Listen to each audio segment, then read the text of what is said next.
High! তো আমি এখানে ভাবছিলাম কী খাবো, কী খাবো?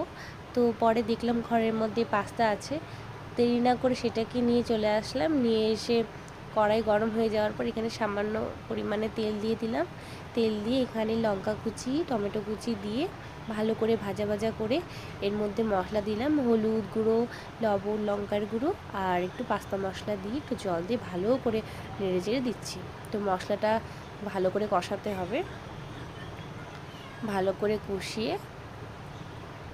আর এটা এটা খুব অল্প সময়ের মধ্যে তোমরা করে নিতে পারবে। কোনো কিছু দরকার নেই, যা থাকবে সেটা দিয়ে তোমরা বানাতে পারবে। তো খেতে দারুণ হয়। তো এর মধ্যে আমি একটু মশলাটা ভালো করে কষে নিয়ে এর মধ্যে একটু পাস্তা দিয়ে দিলাম। পাস্তাগুলো ঢেলে নাড়াচাড়া দিয়ে নিচ্ছি।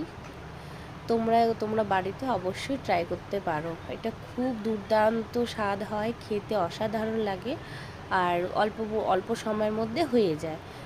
মনে করো যে কোনো তাড়াহুড়োর সময় তোমরা এটা বানাতে পারবে, খুব টেস্টি, বাচ্চাদের জন্য তো খুবই ভালো। তোমরা ট্রাই করে দেখো।